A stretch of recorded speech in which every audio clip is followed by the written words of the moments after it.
മലങ്കര സഭയുടെ ആധുനിക ശില്പികളിൽ ഒരാളായിട്ടാണ് അദ്ദേഹത്തെ എല്ലാവരും ഗണിക്കുന്നത്. തൻ്റെ കർമ്മശേഷി കൊണ്ടും വീക്ഷണം കൊണ്ടും പ്രവർത്തന ശൈലി കൊണ്ടുമെല്ലാം മലങ്കര സഭയ്ക്ക് നല്ല ഒരു നേതൃത്വം നൽകുകയും മാതൃക കാണിക്കുകയും ചെയ്ത ഒരു പുണ്യാത്മാവായിരുന്നു അദ്ദേഹം. ജീവിതത്തിൽ തനിക്ക് ലഭിച്ച അവസരങ്ങളെല്ലാം സഭയെ വളർത്തുന്നതിന് എന്ത് ചെയ്യണമെന്നുള്ളതാണ് അദ്ദേഹം പ്രത്യേകമായും ശ്രദ്ധിച്ചിരുന്നത്. അദ്ദേഹത്തിൻ്റെ പ്രവർത്തന ശൈലികളെ വിലയിരുത്തുമ്പോൾ 3 കാര്യങ്ങൾ എൻ്റെ ഓർമ്മയിൽ വരുന്നത് അറിയിക്കുവാനാണ് ഞാൻ ആഗ്രഹിക്കുന്നത്. ഒന്നാമത്, അദ്ദേഹത്തിൻ്റെ ആത്മാർത്ഥതയിലുള്ളതായ സഭാസേവനം. ആരാധനയുടെ കാര്യത്തിൽ യാതൊരു വിട്ടുവീഴ്ചയും ചെയ്യാതെ അതേ സമയത്ത് എല്ലാ കാര്യങ്ങളും ഏറ്റവും ഭംഗിയായിട്ടും വളരെ ഗാനാത്മകമായി സംഗീതാത്മകമായും ആരാധന നിർവഹിക്കണമെന്ന് നിർബന്ധമുള്ള ആളായിരുന്നു അദ്ദേഹം.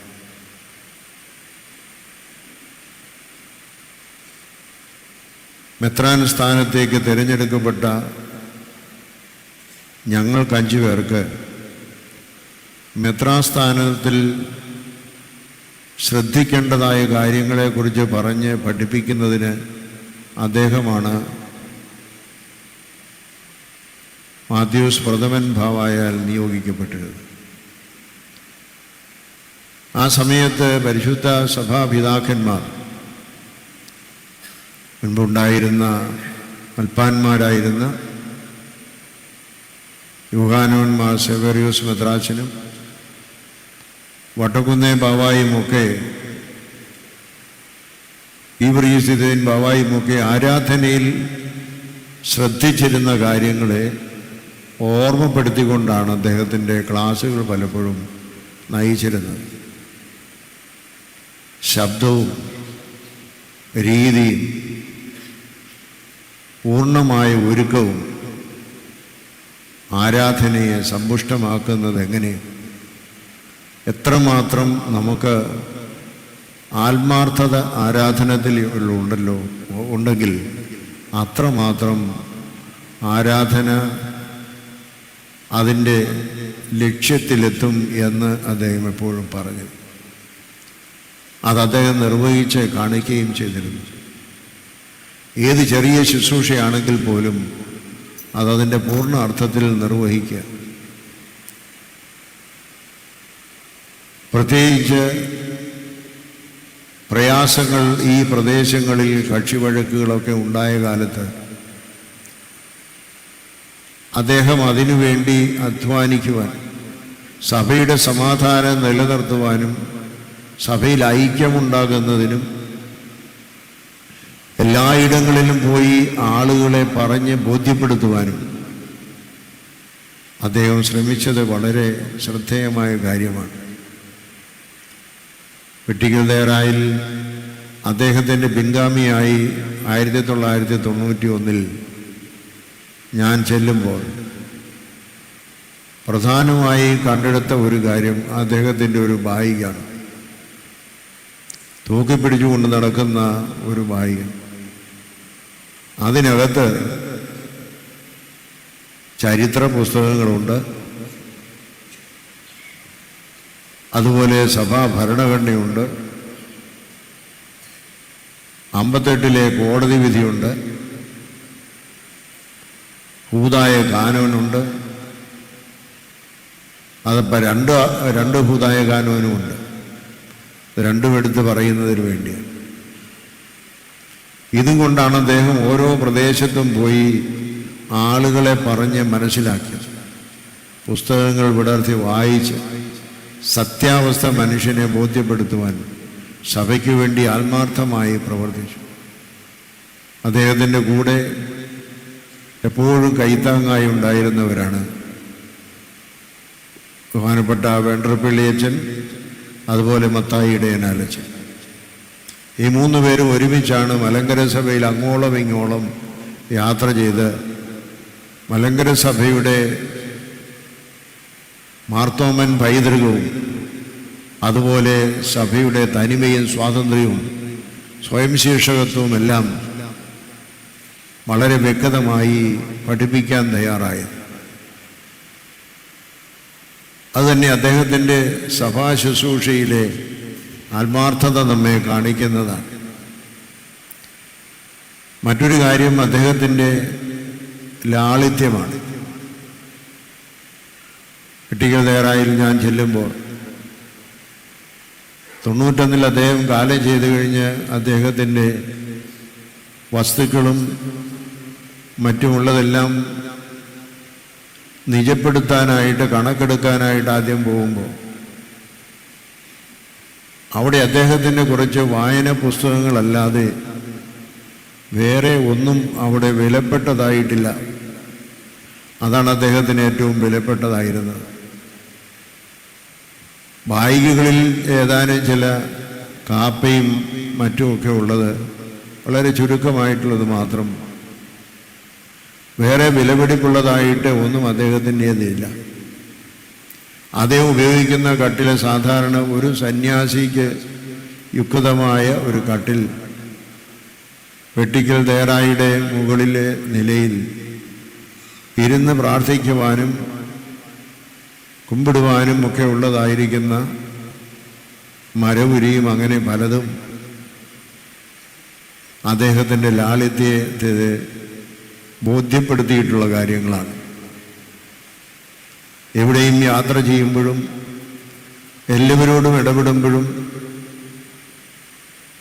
വളരെ ലളിതമായി തന്നെ യാതൊരു ഗൗരവഭാവവുമില്ലാതെ എല്ലാവരെയും അവരവരുടേതായിരിക്കുന്ന പ്രായത്തിനനുസരിച്ച് ബഹുമാനിച്ച് ആദരിച്ച് പുഞ്ചിരിയോടുകൂടി അവരെ സമീപിക്കുന്നതിന് അദ്ദേഹത്തിന് സാധിച്ചു. അതുകൊണ്ട് തന്നെ കോമിയോസിരിവേനിയായിട്ട് ഒരു പ്രാവശ്യം ഇടപെട്ടിട്ടുള്ള ആളുകൾ ആരും മറന്നുപോകില്ലെന്ന് മാത്രമല്ല അദ്ദേഹത്തെ എന്നും പ്രാർത്ഥനയിൽ ഓർക്കുമെന്നുള്ളതും വളരെ സത്യമായ ഒരു കാര്യമാണ്. അത്രമാത്രം ലളിതമായ ഒരു ജീവിതം, അത് ഹൃദയത്തിൻ്റെ ലാളിത്യത്തിലാണ്, മറ്റുള്ള കാര്യങ്ങളിലല്ല. ഹൃദയത്തിൻ്റെ ലാളിത്യത്തിൽ അദ്ദേഹം വളരെ വിനയവും താഴ്മയുള്ളവനായി പ്രവർത്തിച്ചു എന്നുള്ളത് സത്യമാണ്. മറ്റൊരു കാര്യമാണ് മൂന്നാമതൊരു കാര്യം, അദ്ദേഹത്തിൻ്റെ നേരായ മാർഗം, സ്ട്രെയിറ്റ് ഫോർവേഡ്നെസ് എന്ന ഒരു പക്ഷെങ്കിൽ നമുക്ക് ഇംഗ്ലീഷിൽ പറയാം. ഏത് കാര്യം ഋജുവായിരിക്കുന്ന കാര്യം, നേരായിരിക്കുന്ന കാര്യം, അതിനുവേണ്ടി ഏത് തരത്തിലുള്ള ത്യാഗവും അനുഭവിക്കാൻ അദ്ദേഹം തയ്യാറാണ് എന്ന് മാത്രമല്ല, നേരും നീതിയും ദേഷിക്കപ്പെടുന്ന സമയത്തോ നിരസിക്കപ്പെടുന്ന സമയത്തോ വളരെ കർശനമായി കോപിച്ച് സംസാരിക്കുന്നതിനും ഒരു മടിയുമില്ല. അത് ആരെന്ന് നോക്കാറില്ല. ആരായിരുന്നാലും അവരുടെ മുമ്പാകെ അത് ധൈര്യമായിട്ട് പറയും. മാത്യൂസ് പ്രഥമൻ ബാവ അദ്ദേഹത്തിൻ്റെ ഒരർത്ഥത്തിൽ ഒരു മെൻ്ററായിരുന്നു എന്ന് പറയും. അദ്ദേഹത്തെ പൂർണ്ണമായും വളർത്തി എന്നുള്ളത് സത്യമാണ്. ആരാധനാ കാര്യങ്ങളിലുമൊക്കെ അദ്ദേഹം തിരുമേനിയുടെ ശൈലികളാണ് തുടർന്ന് വന്നിരുന്നത്. പക്ഷേ ഞാൻ ഓർക്കുന്നുണ്ട്, ഒരു സന്ദർഭത്തിൽ തിരുമേനി ഒരു നിലപാടെടുത്തപ്പോൾ വളരെ കർശനമായി അതിനെതിരായി നിലകൊണ്ടു എന്നുള്ളത് ഇന്നും ഞാൻ ഓർക്കുന്ന ഒരു കാര്യമാണ്. പക്ഷേ അത് പക്കോമേസ് തിരുമേനിയുടെ നിലപാട് ശരിയായിരുന്നുവെന്ന് പലർക്കും മനസ്സിലായിട്ടുണ്ട്. വാർദ്ധക്യത്തിൽ ക്ഷീണാവസ്ഥയിൽ അത്രമാത്രം പ്രയാസത്തിലിരുന്ന സമയത്ത് തിരുമേനി ഒരു അഭിപ്രായം പറഞ്ഞതാണ് വട്ടക്കുന്നേൽ ബാവ. പക്ഷെ അത് ശരിയല്ല എന്ന് പറയും. പക്ഷെ അത് നടപ്പാക്കണമെന്ന് മറ്റു പലരും പറഞ്ഞപ്പോൾ പാടില്ല എന്ന് ശക്തമായ നിലയിൽ നിലകൊണ്ട പിതാവാണ്. അതുകൊണ്ട് തന്നെ തൻ്റെ ആത്മാർത്ഥത, ലാളിത്യം ഇതെല്ലാം മറ്റുള്ളവർ പരിഗണിക്കുമ്പോൾ അദ്ദേഹം കോപിച്ചാലും അദ്ദേഹം നിലപാടെടുത്താലും ആരും അതിനെതിരായി നിൽക്കുകയില്ല. കാരണം അത്രമാത്രം അദ്ദേഹത്തെ മറ്റുള്ളവർക്ക് അനായാസം അറിയാം. കാരണം കളങ്കമില്ലാത്ത മനുഷ്യൻ, സുതാര്യതയുടെ ആൾരൂപം, അതാണ് ബക്കോമിയൂസ് തിരുമേനി. അതുകൊണ്ട് അദ്ദേഹത്തിന് ഹിഡൻ അജണ്ടകളൊന്നുമില്ല ജീവിതത്തിൽ. അതേ സമയത്ത് ധൈര്യപൂർവം സത്യമാണെന്നും നീതിയാണെന്നും തോന്നുന്നതിന് വേണ്ടി നിലകൊള്ളുവാൻ, നേരെയുള്ള പാത എന്താണെന്ന് കാണുവാനും അറിയിക്കുവാനും അത് എപ്പോഴും ശ്രമിച്ചിരുന്നു എന്നുള്ളതാണ് അദ്ദേഹത്തെ ഒരിക്കലും കണ്ടിട്ടും പരിചയപ്പെടുകയും അറിയുകയും ചെയ്തിട്ടുള്ളവർക്ക് ഓർമ്മിക്കാനുള്ളത്. ആ പിതാവ് ഇന്ന് നമുക്ക് നൽകുന്ന ഒരു വലിയ സന്ദേശം അതാണ്. സഭയ്ക്ക് വേണ്ടി ആത്മാർത്ഥതയോടെ നിലകൊള്ളുവാൻ, ഹൃദയത്തിൻ്റെ ലാളിത്യം, ധാർഷ്ട്യവും അഹങ്കാരവും ഹൃദയത്തിൽ നിന്ന് മാറ്റണം. പുറമേ കാണിക്കുന്നുണ്ടല്ല, ഹൃദയത്തിൽ നിന്ന് മാറ്റുവാൻ നമുക്ക് കഴിയും. സഭയുടെ സത്യമായ നിലപാടിന് വേണ്ടി ഏത് തരത്തിലുള്ളതായ കഷ്ടതയെ അനുഭവിക്കാൻ തയ്യാറാവണം. വളരെയധികം തൻ്റെ നിലപാടുകൾ കൊണ്ട് തെറ്റിദ്ധരിക്കപ്പെട്ടിട്ടുള്ള ഒരു പിതാവാണ് അദ്ദേഹം. കാരിത്താസ് ആശുപത്രിയിൽ അദ്ദേഹം മരിക്കുന്നതിന് ഒരാഴ്ച മുമ്പ് കാരിത്താസ് ആശുപത്രിയിൽ താമസിക്കുന്ന സമയത്ത് ഞാൻ അദ്ദേഹത്തെ കണ്ട് ഏതാണ്ട് ഒരു അരമണിക്കൂർ സമയം എന്നോട് സംസാരിച്ചു. ഡോക്ടർമാരും നേഴ്സുമാരും ഒക്കെ ഇടയ്ക്ക് വന്ന് തിരുമേനിയോട് കൈ കാണിക്കുന്നുണ്ട്, കൂടുതൽ സംസാരിക്കരുത്. ഞാൻ എഴുന്നേക്കാൻ തുടങ്ങുമ്പോൾ ആബുവിനവിടെ ഇരിക്കുക എന്ന് പറഞ്ഞ് വീണ്ടും കട്ടിലെ പിടിച്ചിരുത്തി സംസാരിക്കുക.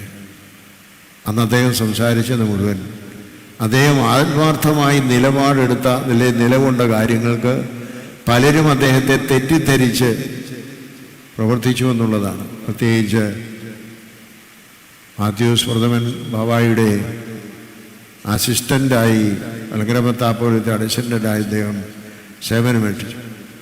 മലങ്കര സഭയിൽ അദ്ദേഹം വഹിക്കാത്തതായ സ്ഥാനങ്ങളൊന്നുമില്ല, എല്ലാ പ്രധാനപ്പെട്ട സ്ഥാനങ്ങളും വഹിച്ചിട്ടുള്ളതാണ്. അതിൽ അദ്ദേഹത്തിൻ്റെ